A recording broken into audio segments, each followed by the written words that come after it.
მოგესალმებით, ეს არის გადაცემა ფაქტი, რომელიც წინა საარჩევნო პერიოდში სპეციალურად ამომრჩეველთა ინფორმირებულობის მიზნით მზადდება. ამ გადაცემის მხარდამჭერი არის სამართლიანი არჩევნები ხმარება.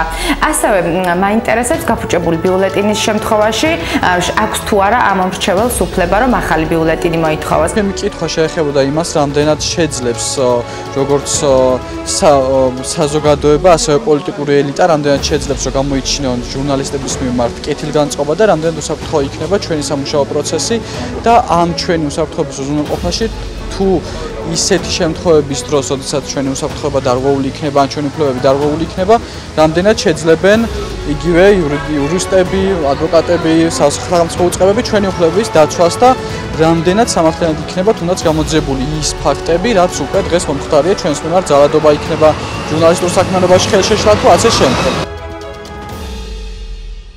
მაშასე ბრუნდებით თია თედლიაშვილთან ერთად შეგახსენებთ ის არის სამართლიანი არჩევნების იურისტი გორში, რომელიც პარალელურად, რა თქმა უნდა, უწევს მონიტორინგს, როგორც წესი წინა საარჩევნო პერიოდს და საინტერესოა მისი შეფასებები, ვიდრე გადავალთ უშუალოდ წინა საარჩევნო გარემო შეფასებებზე, უპასუხებს ჩვენი კოლეგების შეკითხვებს. თია, მოგესალმები. პირველ რიგში, მადლობა რომ ხარ ჩვენი გადაცემის სტუმარი. ვფიქრობ, რომ ძალიან მნიშვნელოვანია წინა საარჩევნო პერიოდში მოქალაქეებს ავუხსნათ, რატომ არის მნიშვნელოვანი ამ არჩევნებზე მონაწილეობის მიღება სხვა არჩევნებისგან განსხვავებით, რა თქმა უნდა, ყველა არჩევნებზე მონაწილეობა აუცილებელია მოქალაქეების, თუმცა ახლა უკვე როდესაც წყდება ქვეყნის მომავალი, ქვეყნის ბედი, ვფიქრობ, რომ უფრო მეტი ინფორმაცია უნდა მივაწოდოთ იმისთვის, რომ იყვნენ ჩართულები ამ პროცესებში და გაიაზრონ, რატომ უნდა მივიდნენ საარჩევნო ყუთთან 26 ოქტომბერს. თუმცა მანამდე მოდი ვუპასუხოთ ჩვენი კოლეგების შეკითხვებს. ჟურნალისტებს ძირითადად აინტერესებთ მოსალოდნელი საფრთხეები, რა შეიძლება ველოდოთ ამ პერიოდში, რაზე უნდა ვიყოთ ფრთხილად ჩვენ ჟურნალისტები და რა შეზღუდვები შეიძლება რომ დაგხვდეს აი ამ რუსული კანონის ამოქმედების პარალელურად. მოგესალმებით. წლევანდელი, ანუ 2024 წლის 26 ოქტომბრის არჩევნები ძალიან ბევრი ნიშნით გამოირჩევა სხვა არჩევნებისგან, განსხვავებით გვაქვს სერიოზული ცვლილებები. პირველ რიგში ქვეყანამ უნდა განსაზღვროს ორიენტაცია, საგარეო ორიენტაცია, საით შეიძლება რომ გადაიხაროს ჩვენი სახელმწიფოს საგარეო თუ საშინაო კურსი.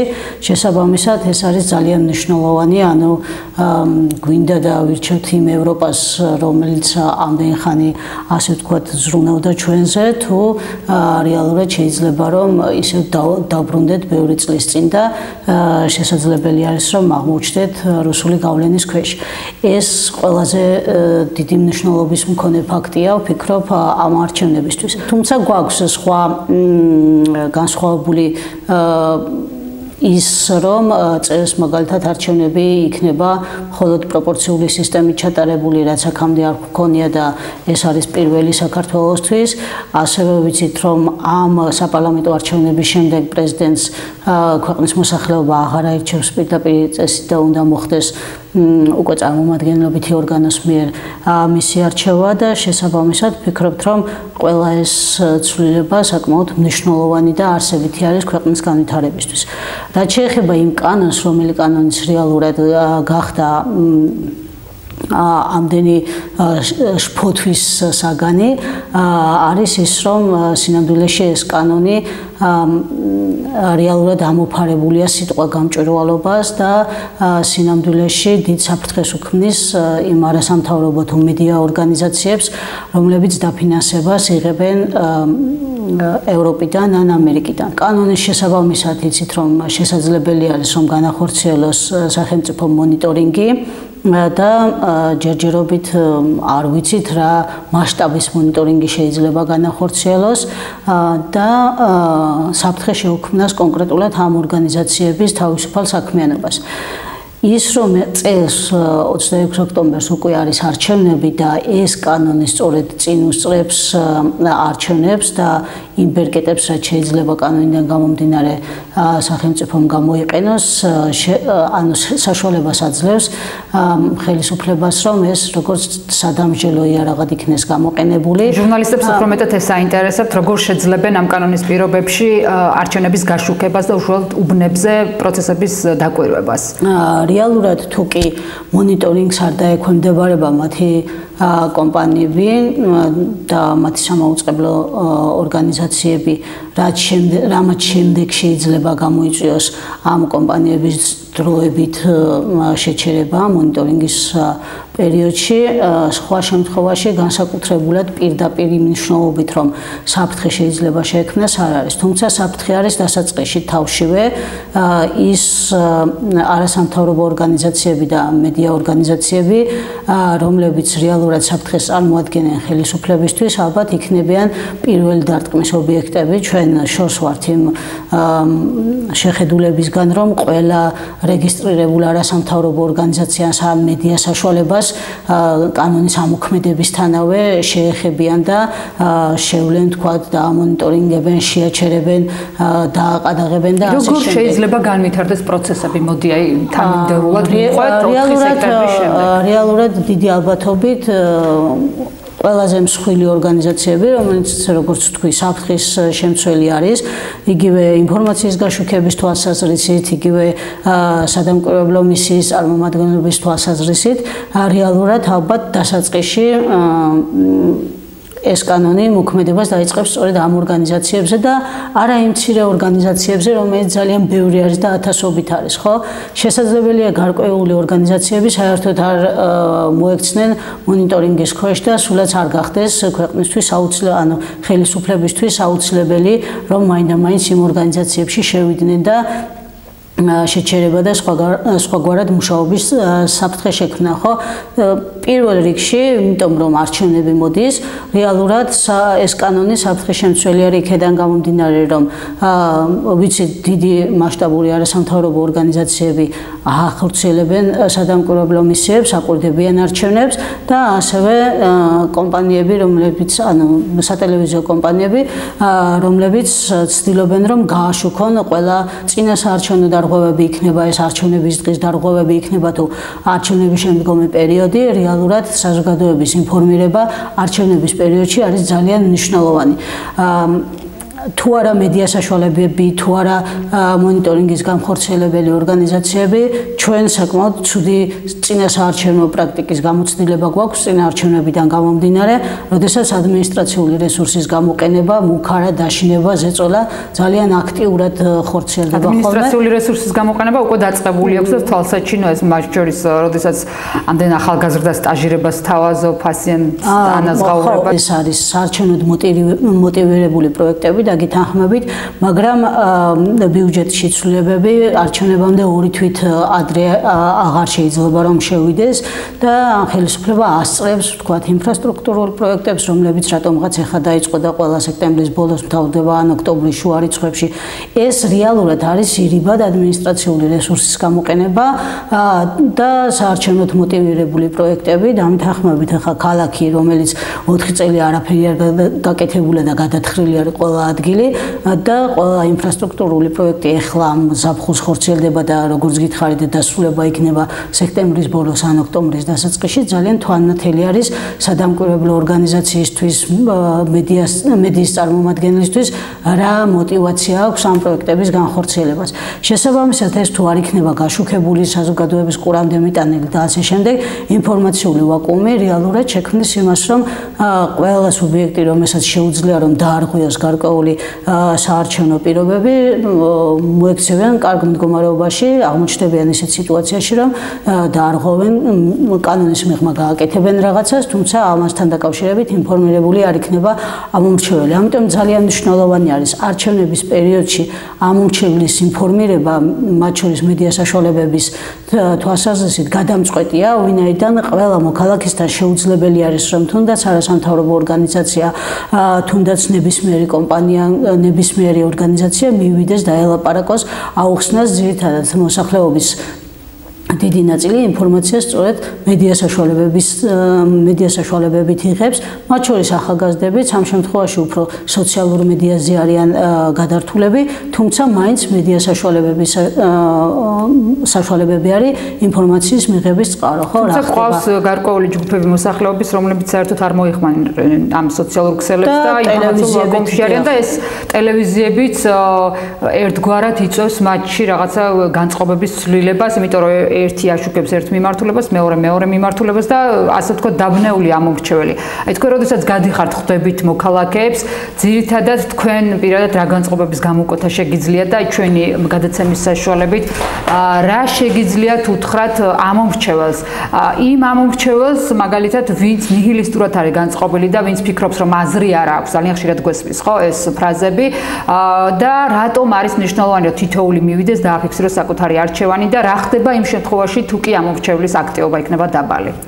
კი ბატონო, ჩვენ აქტიურად დავდივართ მათ შორის სოფლებში, ანუ რადიკალურად არის განსხვავებული თბილისში მოსახლეობის ინფორმირების დონე, ის საარჩევნო განათლება და ასე შემდეგ. რეგიონებისგან განსხვავებით ძალიან მაღალი არის, რეგიონებში გვაქვს საკმაოდ რთული სიტუაცია.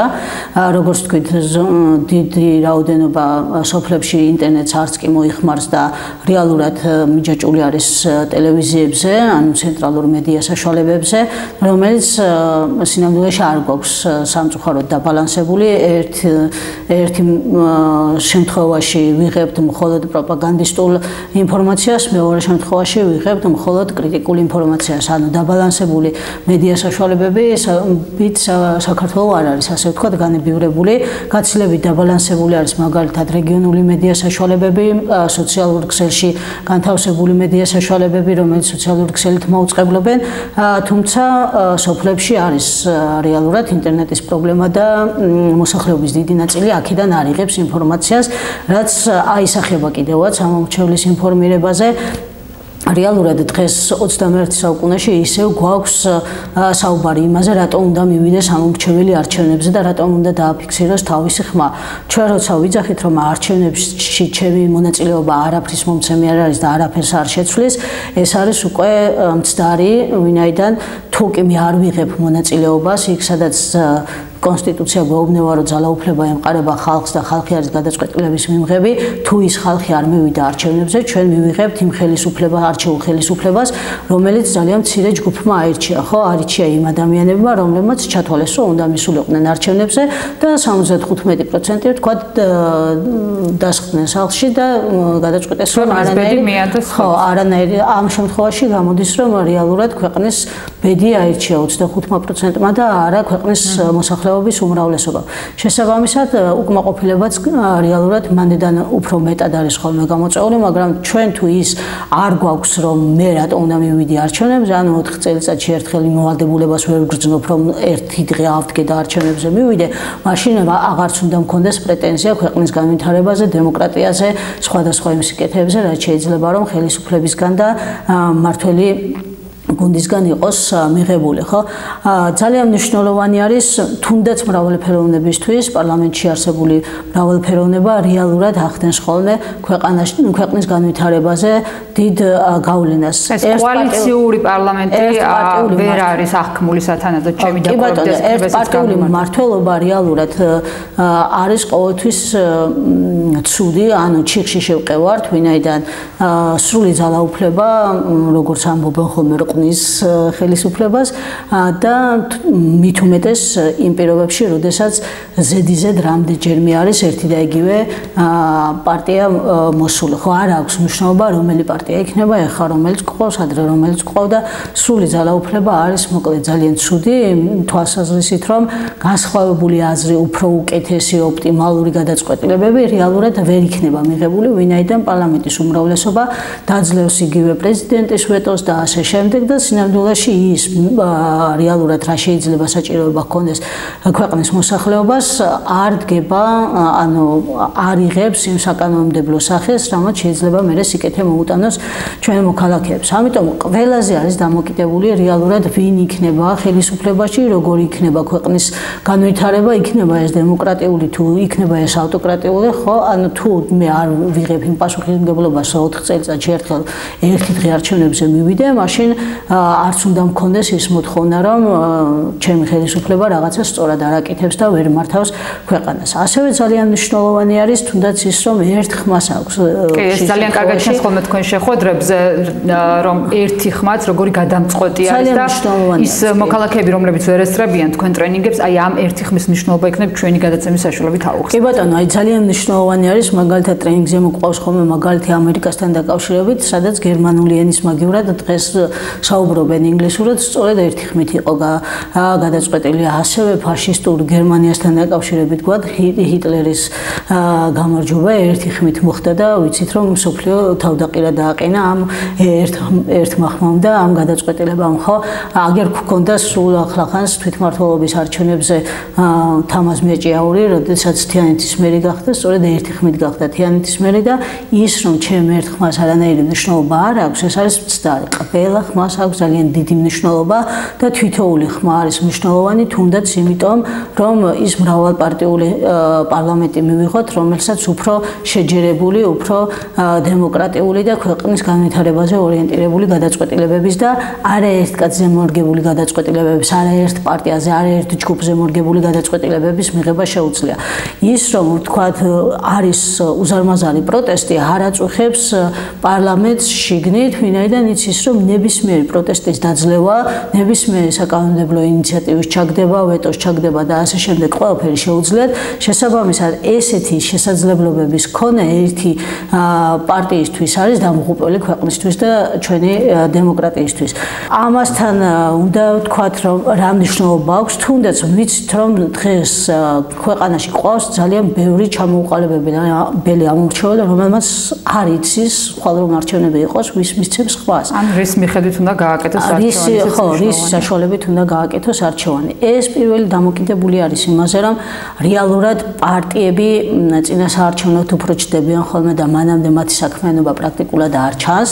მეორე ის რომ პარტიებს რეალურად არ აქვთ საარჩევნო პროგრამები, რასაც დაპირდებიან მოსახლეობას. ამ პერიოდში ახლა პრეზიდენტის ხო შეთავაზებით რაღაც ტექნიკური მთავრობა იქნება და ეს პროგრამები ნაკლებად აქცენტირებული ხდება ამ პერიოდში. კი ბატონო, მაგრამ როცა არჩევნებზე მონაწილეობას იღებს პარტია, სულ მინიმუმ მოსახლეობას რას თავაზობს, უნდა ვთქვათ, ხო, ანუ ის რა სლოგანებით ჩვენ გვხვდება, კეთილდღეობა, განვითარება და ევროპისკენ, ეს არ არის გაზომვადი დაპირება, რომელიც შეიძლება მერე მოსთხოვო ხელისუფლებას რატო არ შეასრულე, ხო, როგორ უნდა შეასრულოს კეთილდღეობა, მაგალითად ხელისუფლება. თუმცა აქ გეტყვი, ძალიან ხშირად ჩვენი ჟურნალისტები, როდესაც გადიან და მოქალაქეებს ხვდებიან, ზუსტად ეს კეთილდღეობა კარგად არის პროპაგანდაში შეფუთული, რომ მოქალაქეთა გარკვეული ნაწილი კეთილდღეობას უკავშირებს მშვიდობიან ცხოვრებას. ომი რომ არ არის, ეს არის მათთვის კეთილდღეობა და ზოგიერთი ამომრჩეველი დღემდე ფიქრობს იმას, რომ მთავარი არის ქვეყანაში რომ მშვიდობაა და შეიარაღებული რაღაცა ჯარი არ გადაადგილდება, თუმცა ჩვენ ვიცით საოკუპაციო ხაზთან არსებული რუსული სამხედრო ბაზები, მაგრამ მაინც რაღაცნაირად მუშაობს ეს პროპაგანდა. კი, როგორც წესი, ხა ომი არ უნდა არავის, ხო? შესაბამისად, ეს არის ის თემა, რაც ძალიან კარგად მუშაობს ამომრჩეველზე, თუმცა უნდა ვთქვათ, რომ ეს არის პროპაგანდის ნაწილი და ეს არ არის რეალურად ან ვიღაცის გაკეთებული საქმე, ან ვიღაცის დაპირება, რომ არ იქნება ომი, ამას ვერავინ ვერ დაგვპირდება, იქნება თუ არ იქნება ომი, ხო? ეს რუსეთი ნამდვილად არ კითხავს, ომი რეალურად არ არის დამოკიდებული ჩემზე, ხო? ეხლა თუ კი იმას უნდა ომი, მე ამირჩევს მოსახლეობა თუ სხვა საერთოდ არ შეეკითხება, ხო? არავის ვიომო თუ არ ვიომო. ანუ ამ დაპირების გაცემა რეალურად არ არის სწორი დაპირება, თუმცა მოსახლეობაზე როგორც პროპაგანდა ძალიან კარგად მუშაობს და მაგალითად საბჭოთა კავშირში თუ რაღაც ხდებოდა და საარჩევნო დაპირებები გაიცემოდა, ზუსტად ესე გაიცემოდა მშვიდობა, ჩვენ არ გვინდა ომი, ამერიკა მტერია, ეს არის და რეალურად რომ გადმოიღოთ აი არქივები და ნახოთ, პარალელების გავლება ძალიან მარტივია დღევანდელობაში. და მაგალითად საბჭოთა კავშირში კომუნისტური პარტია ერთ-ერთი ჯდება დღეს სადაპირებებსაც ვისმენთ სამწუხაროდ. და ამ ფონზე ჩვენ კარგად გვახსოვს რუსეთის არაპროგნოზირებადი დამოკიდებულება საქართველოსთან მიმართებით და ხა რა გვაძლევს იმის გამოცდილებას, რომ თუნდაც ეს სიტუაცია გაგრძელდება და კაცმა არ იცის როდის რა შეიცვლება კრემლის დღის წესრიგში და რა დროს დაჭირდება საქართველოს და რა ფორმით, ესეც ძალიან ისეთი გამოცდილება აქვს ჩვენ ქვეყანას, რომ რეალურად მართლა რუსეთის ნდობა არ შეიძლება და ეს ხალხი ცოტა მაოცებს ხოლმე, როცა ესე დამაჯერებელი დამაჯერებლად საუბრობს, რომ აი მშვიდობაა და მთავარი არის ეს და მშვიდობა იქნება. რუსეთი არის ქვეყანა, რომელსაც შეუძლია წავიდეს ყველაფერზე, EOMOS ეჩხუბოს აბსოლუტურად მსოფლიოს ნებისმიერ ქვეყანას და ჩვენ ვიცით, რომ იმისი პროგნოზირება ვისთან შეიძლება დაიწყოს ომი და ვისთან არ შეიძლება დაიწყოს ომი, ეს ამ შემთხვევაში რუსეთზე ლაპარაკი ზედმეტი არის, ანუ ამ კონტექსტში ვერ ვისაუბრებთ, რომ გავთვალოთ შეიძლება თუ არა ქვეყანამ წამოიწყოს ვინმესთან კონფლიქტი ან ომი, ხო?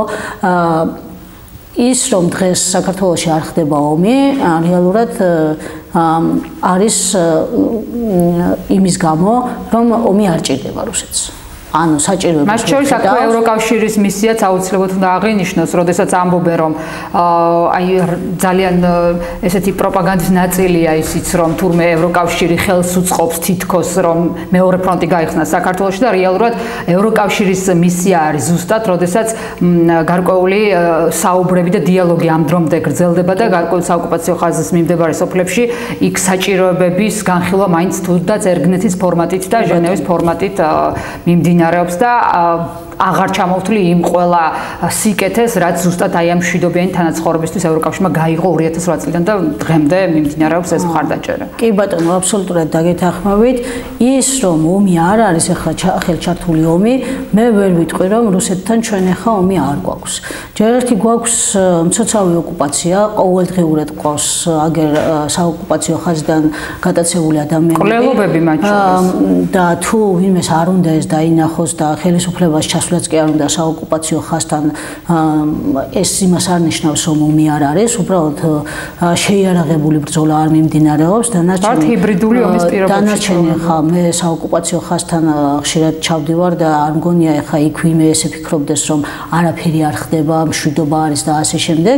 რეალურად იქ თუ ჩავა ხელისუფლების წარმომადგენლები და კითხავს იმ ადამიანებს მშვიდად გრძნობენ თუ არ გრძნობენ თავს, გაიგებენ რომ რეალურად ის ხალხი მშვიდად არ არიან და მთელი ღამე ზოგჯერ მთელი ღამე არ ძინავთ და არიან ოჯახები, რომლებიც სრულიად უსაფუძვლოდ მოსტაცებენ ოჯახის წევრს საკუთარ ეზოებში, საკუთარ ეზოებში, ბაღებში და ასე შემდეგ შეუძლიათ ნებისმიერ ადამიანს დასტაცონ ხელი და წაიყვანონ. ეს ჩემთვის არის ომი, მე არ ვიცი ვისთვის რა არის ომი, მაგრამ ეს რეალურად არის ომი. ის რომ შეიარაღებული ბრძოლა არ არის და ამას გვეუბნებიან რომ იცი რა თუ გინდათ მშვიდობა უნდა აგვირჩიოთ ჩვენ, ეს არ მიმაჩნია სწორად, ვინაიდან მე არ მგონია რომ სხვა ოპოზიციურ პარტიებსაც ომი უნდოდეს, ხო? მე არ მეგულება ქვეყანაში არავინ არც პოზიციაში და არც ოპოზიციაში რომ შეიარაღებული ომი და ბრძოლა ვინმეს უნდოდეს, ხო? ეს რეალურად ის რომ არ გვინდა ომია, ეს არ არის დაპირება. ომი არ უნდა არავის, ნებისმიერ ადამიანს გავიდეთ ახლა თუ გინდა გამოკითხვა ჩავატაროთ ყველა 100 ადამიანიდან 100 კითხვის რომ ომი არ უნდა, ხო? შესაბამისად, აი ეს მინდა აღნიშნო, რომ ეს არ არის დაპირება, ეს არის პროპაგანდა. ეს არის შეუსრულებადი რაღაც, რასაც ადამიანებს პირდება პოლიტიკური პარტიები და შესაბამისად, იმიტომ ვამბობ, რომ აუცილებელია პარტიებს ჰქონდეს თავიანთი პოლიტიკური პლატფორმა, ჰქონდეთ ის პროგრამები, რა პროგრამებსაც განახორციელებენ მათი არჩევის შემთხვევაში, რომ ვიღაცა ენდოს გაყვეს, მისცეს ხმა და ასე შემდეგ და ასევე კიდევ ნიჰილიზმს იწვევს ის, რომ ჩვენ რეალობაში რომელი პოლიტიკური პარტიაც რას გვპირდება, იმას არ ვიღებთ, როდესაც ისინი მოდიან ხელისუფლებაში. არასდროს არ ვიღებთ. რეალურად ის დაპირებები რჩება ისევ დაპირებებად, ამაზე პასუხისმგებლობას არ იღებს არც ერთი პოლიტიკური პარტია, რას დაპირდნენ და ხელისუფლებაში მოსვლის შემდეგ რა გააკეთეს, ან ეცადნენ თუ არა რომ რამე გაეკეთებინათ. შესაბამისად, ეს ბუნებრივია, განწყობას აფოითებს მოქალაქეებში და თვლიან რომ მაინც ისე იქნება. უნდა მე მაინც არავინ არაფერს არ მეკითხება და ასე შემდეგ. თუმცა ჩვენ თუ გვინდა რომ რეალურად მივიღოთ კარგი ხელისუფლება, პირველი ეს არის აქტივობა ამ მრჩევლისა. მაღალი აქტივობა რეალურად განაპირობებს იმას, რომ ჩარევის მექანიზმი საარჩევნო შედეგებთან დაკავშირებით, არჩევნების შედეგებთან დაკავშირებით, ჩარევის მექანიზმი, გივე გაყალბების მექანიზმი და ასე შემდეგ, მინიმუმამდე მცირდება თუ ამორჩევლის აქტივობა არის მაქსიმალური, ხო? თუ კი მაგალითად 95%, 90% ძალიან ისეთი თეორია, მაგრამ მიდის არჩევნებზე ამ შემთხვევაში სახელმწიფო პარტიას რჩება მხოლოდ 10%, ხო, რომ რაღაცა მექანიზმით მოახდინოს არჩევნების შედეგებში ჩარევა, შეცვლა, გაყალბება, თუ რა ვიცი, ზეწოლით, მუქარით, მოსყიდვით და ასე შემდეგ, თუნდაც ადმინისტრაციული რესურსის გამოყენება, ან თუ აქტივობა არის მაღალი, რეალურად ის ფანჯარა, რაც შეიძლება გამოყენებული იქნეს რომელიმე პოლიტიკური პარტიის სასარგებლოდ, მე არ ვიცახი, რომ შეიძლება მხოლოდ ხელისუფლება აშავებდეს. ნებისმიერ ოპოზიციურ პარტიას შეიძლება გარკვეულ საარჩევნო კანონმდებლობიდან გადიოდეს და რაღაცას აშავებდეს, ხო? შესაბამისად, თუ კი ჩვენ ამ ფანჯარას დაუტოვებთ ნაკლებს, ამ ამორჩევლის აქტიურობით, შესაბამისად, ნაკლები დარჩება შანსი იმისა, რომ ჩვენ მივიღოთ არა ის არჩევნები, რომელი არჩევნებიც ჩვენ გვიდა, არამედ შეიძლება ხომ მინიმალურად შეცვლილი იყოს რაღაცა, მაგრამ ეს არ მოახდეს გავლენას და არ იქნება ისეთი გავლენის მომცემი, რომ მე ერთი პარტია მივიღოთ პარლამენტში, ხო? მარტო ამ ხელისუფლების პირობებში არ გვაქვს ეს პრობლემა. წინა ხელისუფლების პირობებში ზუსტად ანალოგიური პრობლემა გქონდა. არანაირი ერთპარტიულად მიიღებოდა გადაწყვეტილებები, ერთი კაცის გარშემო ვიკრიბებოდით და ანუ მთელი ქვეყანა მოქმედებდა ერთი კაცი როგორც რეალურად ცვლილებების მოლოდინში აირჩიეს ახალი ხელისუფლება, მაგრამ იგივე მივიღეთ დღევანდელი. კი ბატონო, სამწუხარო არის ძალიან, როცა 12 წელი ხარ ხელისუფლებაში და 9 წელს იძახით, 12 წლის მანძილზე მხოლოდ 9 წელს გავიძახით, ეს არის რეალურად ძალიან დიდი პრობლემა. ცვლილებებისთვის არ არის საჭირო მაინც ამდენი ხნით იყო ხელისუფლებაში და მხოლოდ მე რაღაცა გარკვეული, აი მაგალითად მასშტაბურად რომ დავაპატარავთ, ხო, ეს არჩევნების მაგალითი 4 წლის მანძილზე თუ ერთი ქუჩის შეკეთება ვერ შეძელი, რანაირად შეგიძლია 2 თვის მანძილზე აკეთო ამდენი ქუჩები. განაცუდია რომ აკეთებენ, ძალიან კარგი არის, ხალხს უხარია არჩევნები რომ მოდის ხოლმე, მაშინ იწყება ინფრასტრუქტურული პროექტები. სინამდვილეში ეს საკეთებელი საქმე ხო შეგიძლია რომ აკეთო 4 წლის მანძილზე და არ იყოს მთელი ქალაქი გადათხრილი და გაუსაძლისად ან გადაადგილება. ერთ-ერთი პრობლემა რეალურად არაერთი საკითხი არის, რაზეც საუბრობს ჩვენი რეგიონის მოსახლეობა და გადაცემის დასასრულს მინდა რომ მაყურებელს ასევე აუხსნათ ელექტრონული არჩევნების პროცესის მიმდინარეობა მოკლედ თუ შეგვიძლია რომ გავუზიაროთ, იმიტომ რომ არის არაინფორმირებულობა, აქვთ მოლოდინი რომ იქ ადგილზე აუხსნიან, როგორ უნდა მოიქცნენ და აქვე ჩაგეკითხები, რამდენად გამორიცხავს ახალი ელექტრონული არჩევნები იმ ძველ რაღაც გაყალბების მეთოდებს. არის რაიმე ბერკეტი, რაზეც შეიძლება ვენდოთ, რომ აი ეს ელექტრონული არჩევნები გააუმჯობესებს ამ სიტუაციას და გარკვეულწილად ამაში დაგვეხმარება, რომ აი ეს ამ პროცესებს დარღვევის ეტაპებს ნაკლებად კონდეს ადგილი. კი ბატონო, რეალურად ნამდვილად აქვს კომისიას იმის ვალდებულება, რომ ამ არჩევნებს აუხსნას ადგილზე, როგორ უნდა შეავსოს საარჩევნო ბიულეტენი, ვინაიდან ელექტრონული არჩევნები ასეთი მასშტაბით, ანუ სატესტო რეჟიმში კი მიმდინარეობდა ხოლმე და შუალედურ არჩევნებზეც გქონდა, მაგრამ მთელი ქვეყნის მასშტაბით ელექტრონული სისტემებით არჩევნები პირველად ტარდება. შესაბამისად, მოსახლეობის დიდმა ნაწილმა არ იცის, როგორ უნდა მიიღოს არჩევნებში მონაწილეობა. არის ბევრი კამპანიები, რამაც შეიძლება გარკვეული ინფორმაცია მისცეს ამორჩევას, მაგრამ საარჩევნო უბანზე მისულ ამორჩევასაც კომისიის წევრი უხსნის, როგორ უნდა შეავსოს საარჩევნო ბიულეტენი. ან ეხლა ელექტრონულ საარჩევნო ბიულეტენს აქვს საცდელი ველიც, ანუ კანდიდატების მაღლა ბიულეტენის ზედა მხარე არის საცდელი ველი და რეგისტრატორმა გარეთვე უნდა საცდელ ველში გააფერადებინოს, როგორ ხდება საარჩევნო ბიულეტენის შევსება. ეს იმიტომ რომ ჯერჯერობით არ იცის ჩვენ მომრჩეველმა ბევრმა როგორ ხდება ბიულეტენის შევსება და რომ არ გამოიწვიოს ამან რაიმე გაუგებრობა, არასწორად ბიულეტენის შევსება, ხმების დაკარგვა და ასე შემდეგ. ანუ ეს მოლოდინი რომ იქ აუხსნიან, ნამდვილი არის ვალდებულება აქვს კომისიის წევრებს, რომ ბიულეტენის შევსება აუხსნას. რაც შეეხება გაყალბებასთან დაკავშირებით, მე პირადად დიდი ნდობა მაქვს ელექტრონულ სისტემებთან დაკავშირებით. აქ განსხვავებები არის, ზოგი არ ენდობა ელექტრონულ არჩევნებს, ზოგი ენდობა და ასე შემდეგ. ეს განსჯის თემა აქვს თავის პლუსები და მინუსები, ბუნებრივია ყველა ახალ ტექნოლოგიას შესაბამისად ჯერ ნდობა უნდა მოიპოვოს საქართველოში ელექტრონულმა ტექნოლოგიებმა. რაც შეეხება მაგალითად ბიულეტენების ჩაყრა ვერ მოხდება, ხო, ელექტრონული არჩევნების დროს ერთზე მეტ ბიულეტენს პრაქტიკულად არ იღებს. სამხო კაროსელსაც გამორიცხავს. არ იღებს, ხო, ეს რა ქვია, აპარატი, სკანერების აპარატი, არავითარ შემთხვევაში არ ჩაყლაპავს ბიულეტენს, თუ ერთზე მეტი ბიულეტენი, ანუ თუ შემთხვევით მიეკრა, ამ ვერ მოთავსდება საარჩევნო ყუთში, ეს ჩემთვის არის მნიშვნელოვანი, რომ ეს გამორიცხული არის, რომ ზედმეტი ბიულეტენების ჩაყრა მოხდეს. ასევე ბიულეტენი დაცული არის QR კოდით და შესაბამისად ამ შემთხვევაში არ შეგვხვდება სხვაობნიდან შემოტანილი საარჩევნო ბიულეტენი, ვინაიდან სხვაობნის ბიულეტენს ექნება განსხვავებული QR კოდი და არ აღიქვავს სკანერი და შესაბამისად უკან დააბრუნებს.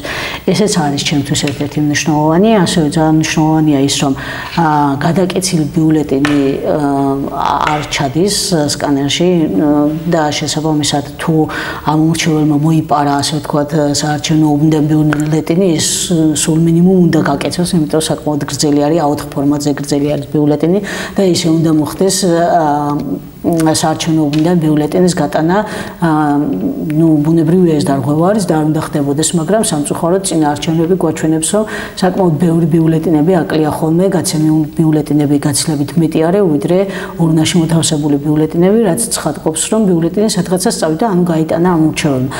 ელექტრონულ ბიულეტენებთან დაკავშირებით გატანა არის ფიზიკურად შეუძლებელი თავისი ზომიდან გამომდინარე და ასევე ის არის საკმაოდ მყარი ფურცელი, თხილი არ არის, როგორც აქამდე გვხვდებოდა ხოლმე ძველი სტილით არჩევნების დროს და